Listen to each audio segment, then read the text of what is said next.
ఒకటి గుర్తుపెట్టుకోండి, మీకు రాజకీయ రంగంలో మనం అనుకున్న స్థాయికి ఎదగలేకపోయాం, కానీ చలనచిత్ర రంగంలో మనం అనుకున్న స్థాయి కన్నా ఎక్కువ ఎదిగాం. నేను గర్వంగా చెప్తా, అలా ఎదగటానికి టాలెంట్ ఉండాలి.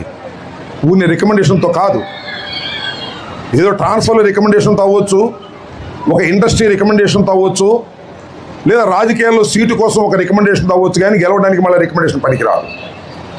టాలెంట్ ఎక్కడ పుట్టిందంటే తెలుగు చలనచిత్ర రంగంలో ఎస్వి రంగారావు గారి దగ్గర పుట్టింది. ఆయన ఒక స్టేజ్కి తీసుకువెళ్ళాడు, అన్ని పాత్రలు పోషించినటువంటి వ్యక్తి. అదేంటో కాపులు విలన్స్గానే ఎక్కువ యాక్ట్ చేస్తారు, నాకు అర్థం కాల.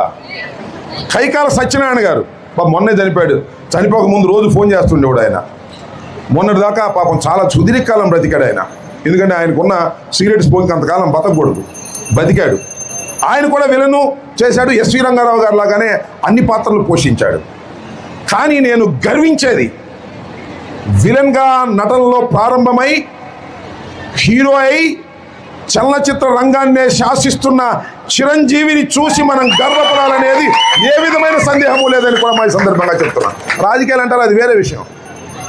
చిరంజీవి గారు రాజకీయాల్లోకి వచ్చాడు, వెళ్ళాడు, ఇంకా వస్తారు, వెళ్తారు, చాలా సంతోషం, దానిలో ఏ విధమైన సందేహం లేదు. నా బోటి వాళ్ళు ఏంటంటే, మేము ఒక రాజకీయ పార్టీలో ఉంటాం, మాకుండే అభిప్రాయాలు మాకుంటాయి, మాకుండే కమిట్మెంట్స్ మాకుంటాయి.